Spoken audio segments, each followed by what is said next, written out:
Iya pemirsa, Anda kembali bersama kami dalam Dialog Lunch Talk. Tadi sudah disebutkan oleh Pak Nukman ya, bahwa sebetulnya sasaran dalam komunikasi politik atau komunikasi menggunakan media di Indonesia, khususnya untuk masalah-masalah politik itu adalah kelas menengah. Lebih kepada kelas menengah sebenarnya. Betulkah demikian Pak Gun-Gun, dari segi komunikannya itu harusnya memang cukup kelas menengah saja?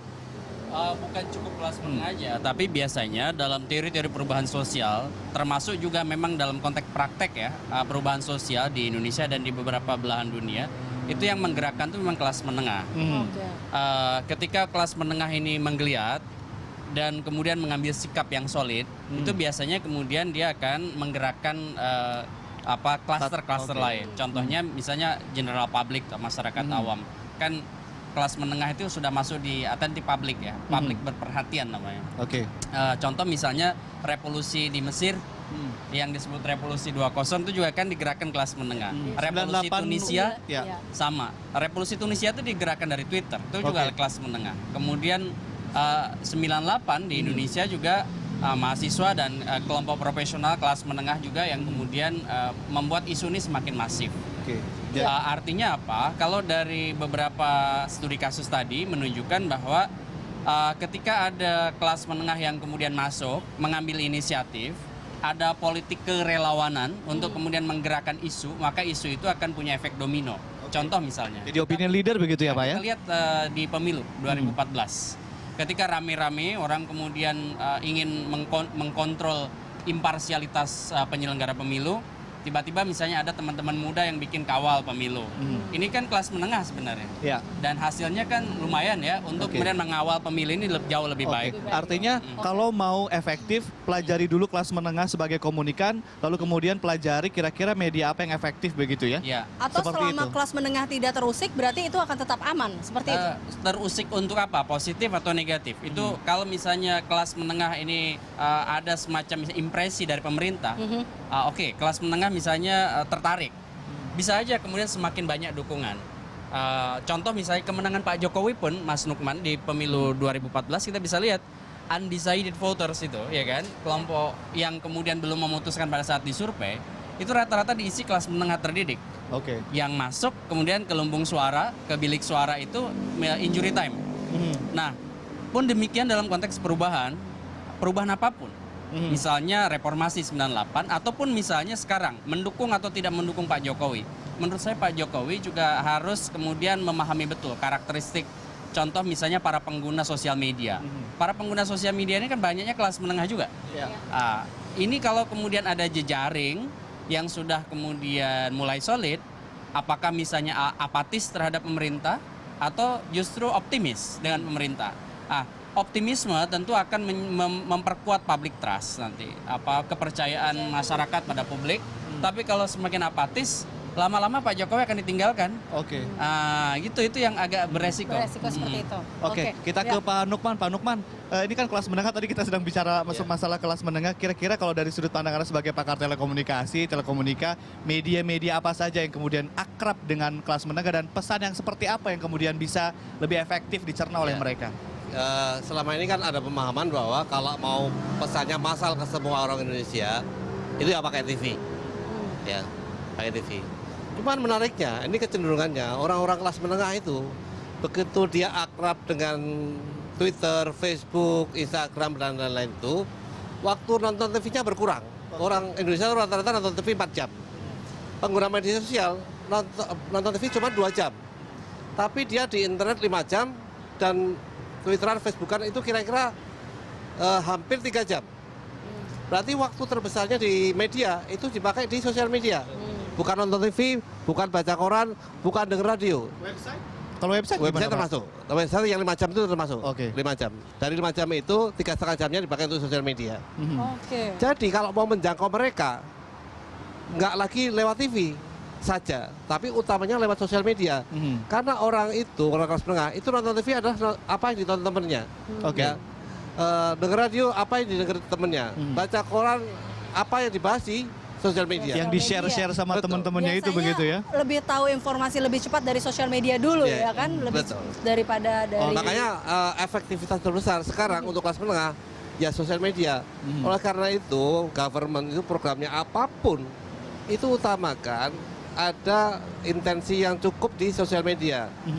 Saya yakin pemerintah serius dalam hal Revolusi mental. Saya yakin serius. Cuma tahu nggak seriusnya itu harusnya di sebelah mana? Itu yang saya khawatir mereka nggak tahu. Niatnya Mungkin mereka serius, tapi strateginya serius di TV, salah. ya kan? Oke. Tapi tempatnya salah. Gitu. Oke, Makanya baik. saya berharap ini timnya mereka itu diisi oleh orang yang paham pergerakan kelas menengah kayak apa, behavior mereka dalam mengkonsumsi media kayak apa, sehingga benar seriusnya itu ya Efektif dan efisien begitu ya. tempat gitu ya. Tepat sasaran Tepat juga. sasaran, gitu, Iya. tepat sasaran. Oke. Ya, tampaknya dialog kita tepat sasaran kan. Ada penelpon Ada berikutnya, penelpon berikutnya dari dari Pak Lintong di Jakarta, Jakarta Timur. Timur, Pondok Kopi. Selamat siang Pak. Pondok Dari Bambu, Pondok maaf. Bambu.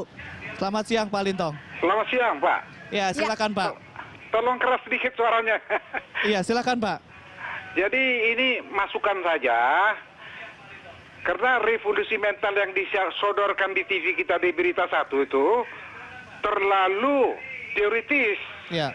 Ya, padahal revolusi mental yang di hadapan kita yang perlu direvolusi itu, mental yang perlu direvolusi itu adalah yang di depan kita. Iya. Aku kasih contoh. Halo? Iya, silakan Ya, Pak silakan, Lintong. Pak. Lanjutkan. Misalnya ada seseorang di depan mata kita ini parkir sembarangan. Ya. Sekarang menjadi pertanyaan, apakah orang ini yang perlu direvolusi mental karena dia arogan atau dia tolol, dungu, bebal? Yang mana? Baik.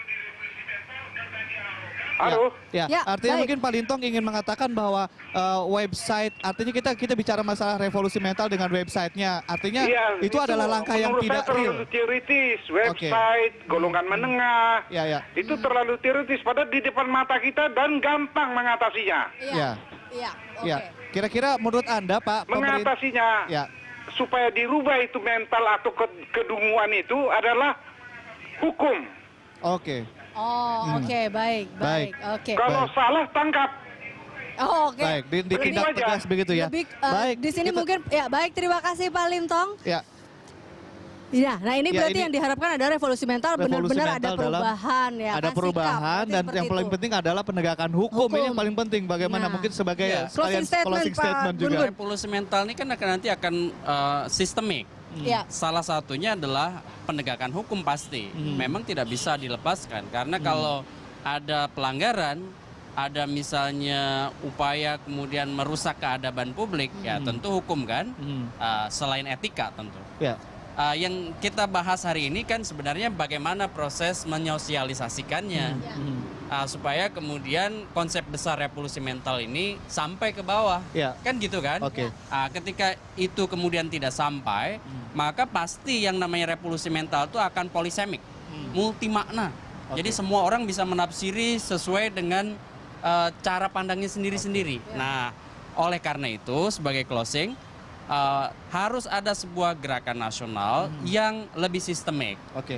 untuk memahamkan bukan hanya elit tapi juga masyarakat di bawah. Oke. Ya. Sebenarnya revolusi mental ini mau bergerak kemana dan instrumennya apa aja? Realnya apa? Realnya gitu apa? Termasuk menurut saya memang salah satu hal yang paling penting bagaimana hukum. ya? Baik. Oke, Ya, baik. baik. Sedikit saja mungkin Pak Nukman, sedikit saja. Silakan. Saya nambahin aja, revolusi mental kan dari Pak Jokowi. Harusnya Pak Jokowi menjadi ikon untuk memberikan contoh apa itu revolusi mental. Ya, salah satunya yang saya protes adalah sebaiknya yang apa namanya? Ya, salah satunya yang saya protes adalah sebaiknya yang apa namanya?